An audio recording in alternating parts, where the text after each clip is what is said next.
Hey, welcome back to the channel. We're going to be going over all the champions that as of right now we know will be in the crystal. We unfortunately learned Dark Phoenix will not be in the crystal. I'm not going to be covering her in this one. If you want to go out and get her, have some fun, go for it. I will not be. I will be streaming the event live. There will be an opening. I've done my post on it. I've done the video. I will link those in the description in case you haven't seen them and you're wondering why I'm not going to get Dark Phoenix. That being said, these 5 champions are all very, very good. Now let's start talking about them. I'm going to place them in my least desired and also I think the least currently powerful now. Now we were able to finally test them on the CCP server. I appreciate the opportunity to do that. And yeah, I do the monthly tier list. We've been doing that for like almost 5 years now. And we were prognosticating, telling you like, well, here's how strong they were as a 7-star or as a 6-star if we think. But now I wanted to wait till I could actually test them. And I got to tell you, some of them surprised me. A few of them almost slightly disappointed me. I'm glad I waited till I could actually test them. There's going to be footage of all the 7 stars. Now, I will be putting them into kind of 3 tiers. And Mortal Abomination is in the lowest tier. It's for a couple reasons, even though I do think he's very strong. And he's also very unique, which is why I have him as the big dark horse of this one. It would not be hard at all for Kabam to start having science lanes that ask for poison damage. Acid burn, he's the only one with that damage in the game. As you see, once you get him set up, the melt is absolutely on, right? Let's say there's more defenders that come in the game that like can't be crit or have these protection mechanisms or things like that, or have a call out for poison damage. He's now handling that. Additionally, they buffed him for Battlegrounds, right? And the way he's going to interact with Inequity is it's not going to hurt him nearly as badly. He is an absolute dark horse for me. I think no matter what, he is at least going to be a decent to very good dual threat champions in Battlegrounds with a defensive leaning. And then he's going to be someone who you're probably going to enjoy questing with. And there could easily be fights or quests where Kabam specifically calls out for him. If you pull him, yes, he is my least clearly powerful of the group as it stands right now. But I do think there's a very easy path or a very possible path where he jumps up at least 1 tier in the rankings of this. Let's go ahead and move on to that 2nd tier. Okay, in the 2nd tier for me is going to be Apocalypse. And I'll say this right now. If you don't care at all about Battlegrounds, you might move him up right away. And if you care about like tier 1 war, tier 2 war is like a big deal for you. You like making those horsemen, that sort of thing. Jump him up. He's going to be with the next 3 champions. I am fully comfortable with that. We show that on my general tier list every single month, right? We've got the configurability. Do you like war? Do you like Battlegrounds? What do you like, man? And we got the tier list for you because we go and we score. And so he has not surprised me at all. What I did learn about him, and I don't want to even use the term disappointed because we were accounting for this, is the game has grown around him a lot. Kabam, and I've said this for a while, they've done a great job of growing the game, of creating new defenders, new abilities. Like, look at this. We've got like Tranquilize. We've got Cleanse, which he doesn't get around, right? He handles the Purify, but not the Cleanse. Has a little more trouble landing his debuffs. Now, I specifically chose Chill, who is not very good against. Let her get to her special too, so we get the Tranquilize up, because I wanted to show this to you. He is so good that you don't need me to like hype him up or show you all the crazy things he can do. I want to show you things he can't do, that the game has grown. He's still going to be a phenomenal quester. He's going to be great in long form.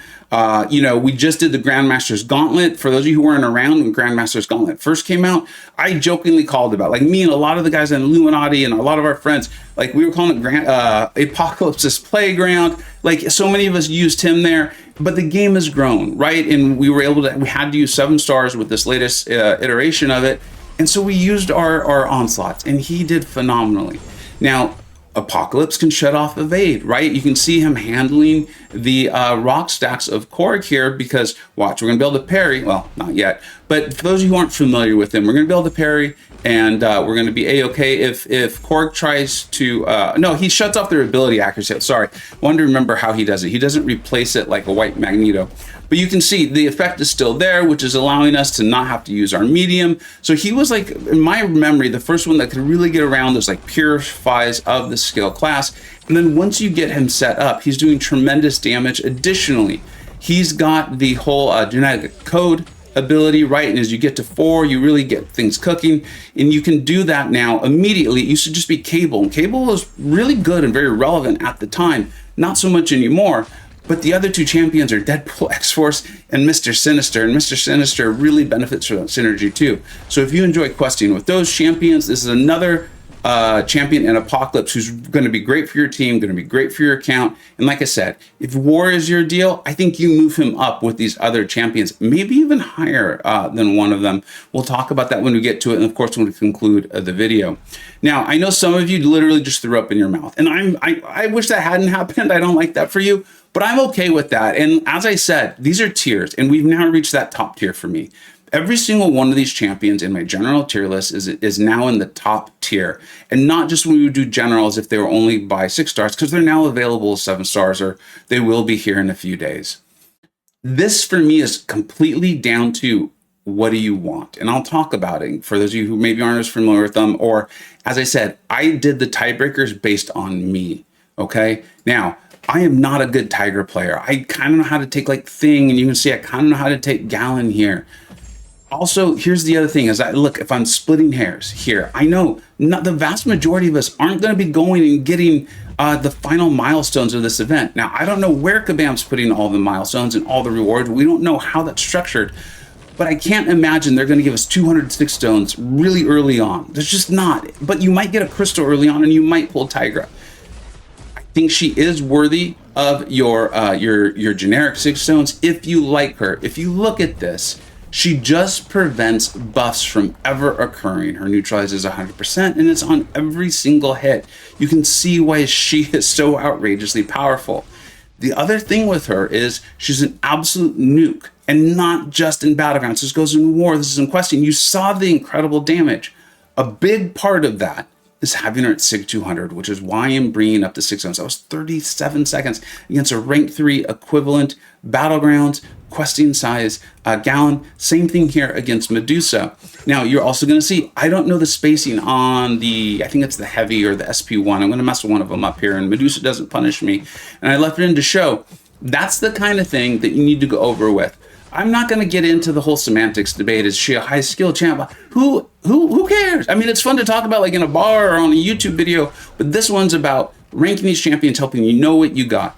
If you're willing to go and learn the spacing of the champions you think you're going to fight, in a quest, you can see the path. In War, you can see who you're going to fight. In Battlegrounds, you can get a good sense of who's there. If you're willing to put in that time to learn the spacing of Tigra, you're going to have a really, really good time. She's an absolute Battlegrounds nuke. As I said, I just did a tiebreaker based on my own preference, and I personally, right now, want the other champions more, or I'm much more likely to immediately take them to possibly rank 4. If there's a rank 4 gem in there, a lot of us are predicting that, but a lot of our predictions have been wrong about this event so far. So I want to wait and see, right? So if you're interested in Tiger and you want to take her to SIG 200, and especially if you're familiar with her already, I mean, she's even good for Serpent, okay? Then yeah, I could see her being your number 1 without a doubt. I'm looking for ways to separate them. I went with what I personally am the most excited to pull immediately in this event, should I participate. Now let's move on to the number 2. Again, I'm looking for ways to split them. And there's another reason why I'm so glad I waited to do this testing is I still think Future Ant-Man is in that conversation for literally the best tech champion in the game. Yes, that is with Prowler. Yes, that is with Bastion, who's obviously new and coming in the Titan Crystal for a lot of us. I know I'm saving up for it. One of the biggest things, though, and I'm glad I did this, was as I was looking for fights to kind of show you what he can do, I started realizing that like the mutant class has grown a lot. So has the Cosmic class in being possibly able to handle him as a dual threat, as a defender. And a lot of those champions are going to be in your Battlegrounds deck. I still think he's going to be one of the best dual threats for quite a while, but he's not as dominant or as, let's say, without options. People are going to have options for him in their deck. It's going to be likely. So you're going to have to think a little bit more on using him. He's still great. He's still good. But I don't think he is now definitely the best, like I did just a few days ago. And then the reason why I'm pausing this is there's growth in the mutant class as well, too, as far as like the ease with which he can just dominate or take defenders. Additionally, I really doubt the Kabam's all of a sudden saying, we need a lane where you have to have disintegration. Now I want to show you this though. Look at the absolute burst damage on this and why he's good for a weapon X. So we're going to be setting this up, right? We've got this set up now. He also does have the AI manipulation when he's got a Surging Storm, which I love that. I love those like hidden infuriates. And then look at this absolute monstrous burst damage. When you set him up, he can really get it done. I could have made him one. I will tell you right now, I very much could have made him one. We'll show one more fight here, and then you'll see why I have the champion number one that I do. And then I wanted to show you this because I've talked about this openly on my channel a lot, and it was part of what impresses me so much about Future Ant-Man. You do have that nuke capability, and you know, I don't want to make it sound like it's a terrible thing that I can't imagine Kabam saying you need a disintegration debuff to do this lane.